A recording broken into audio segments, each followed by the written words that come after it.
امام حسین کو روک لیا گیا، عمر بن سعد نے روک لیا۔ یکم محرم کو امام آئے، 7 محرم تا روکا گیا، 7 محرم کو پانی بند کر دیا۔ جانور پانی پیتے تھے، گھوڑے پیتے تھے، کتے پیتے تھے، لیکن مصطفیٰ کے گھرانے کو پانی پینے کی اجازت 3 دن تک پانی بند رہا۔ 9 محرم کو عمر بن سعد نے اور لوگ بلائے۔ شمر ایک بڑا سخت آدمی تھا، سنگ دل بدبخت، جس نے حضرت علی اصغر کے گلے پر تیر مارا تھا، وہ اور لشکر لے کے آیا۔ رات کو کہنے لگا امام حسین رضی اللہ تعالیٰ عنہ سے کہ بس بڑا ہو گیا، یہ 9-10 محرم کی درمیانی رات، یہاں آپ جنگ کریں گے یا آپ بیعت کریں گے، 2 ہی باتیں۔ امام حسین اندر گئے، سیدہ زینب سے مشورہ کیا، باہر آئے، فرمایا بات وہی ہے جو پہلے دن والی ہے۔ امام حسین رضی اللہ تعالیٰ عنہ نے فرمایا بھائی بیعت تو میں نہیں کرتا، باقی جو تمہارا پروگرام ہے۔ شمر اور ابن سعد کہنے لگے پھر جنگ کے لیے تیار ہو جائیں۔ کیا انداز ہے امام حسین کا، فرمانے لگے کل جنگ کروں گا، مجھے پتا تو ہے جنگ کا نتیجہ کیا نکلنا ہے، ایک رات مجھے دے دو تاکہ میں کھل کے اپنے رب کی عبادت تو کر لوں۔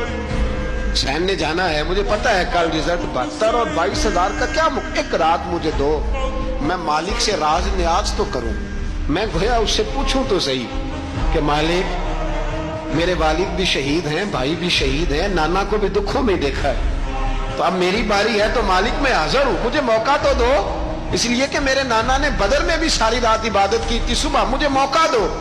اور دنیا کا اصول ہے جب کوئی موقع مانگتا ہے تو دیا جاتا ہے۔ یہ دونوں کہنے لگے کوئی موقع نہیں۔ حر بن یزید پیچھے سے بولا، کہنے لگا نہیں، بدتمیزی نہ کرو، حسین کو موقع دو، تمہیں دینا پڑے گا۔ موقع دیا۔ حر بن یزید نے پھر منت کی، کہا حضور آپ مہربانی کرے مان جائیں۔ فرمایا ماننے والا کھاتا کوئی نہیں، یہ بڑا مشکل کام ہے بھائی، ضمیر کا سودا اب تو عام ہو گیا، بازار لگتے ہیں، ریٹ لگتے ہیں، اپنی اپنی چاہتوں پہ لوگوں نے اپنے اپنے انداز سجائے ہوئے۔ کوئی آدمی بس اچھے طریقے سے نام لے لے تو بس ہم اس کے پیچھے چل جاتے ہیں، اب تو عام ہو گیا یہ معاملہ۔ امام حسین نے فرمایا ہو ہی نہیں سکتا، ممکن ہی نہیں ہے۔ ساری رات عبادت میں گزری، ریاضت میں گزری، تہجد کا وقت ہوا تو گھر والوں کو بلایا، فرمایا دیکھنا تمہاری سی کی آواز نہ باہر آئے، خبردار سی کی آواز نہ آئے۔ اور امام زین العابدین سے فرمایا تو بیمار ہے، تو جہاد نہیں کرے گا، لیکن خیال رکھنا پیچھے۔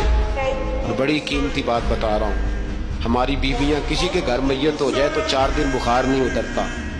امام علی مقام نے سیدہ زینب سے فرمایا تو بڑی ہے، میری بہن ہے، پیچھے سارے بچے ہیں، جوان ہیں، ان کے حوصلے تیری ذمہ داری ہے۔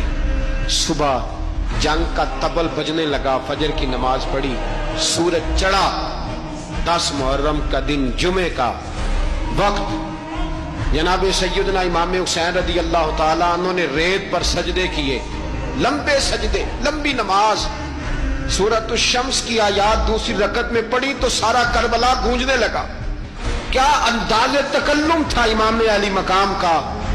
نماز مکمل ہوئی تو حر بن یزید، عمر بن سعد اور شمر سے کہنے لگے واقعی حسین سے لڑو گے، پتہ نہیں کون ہے، قل لا اسألکم علیہ اجرا، تم نے نہیں پڑھا، الا المودۃ فی القربى، تمہاری آنکھیں بند ہیں، الحسن والحسین سید الشباب اہل جنہ، تمہیں نہیں پتا۔ کہنے لگا چپ کر، حکومت نظر آ رہی ہے۔ اور بن یزید کہنے لگے پھر میرا بھی فیصلہ سنو۔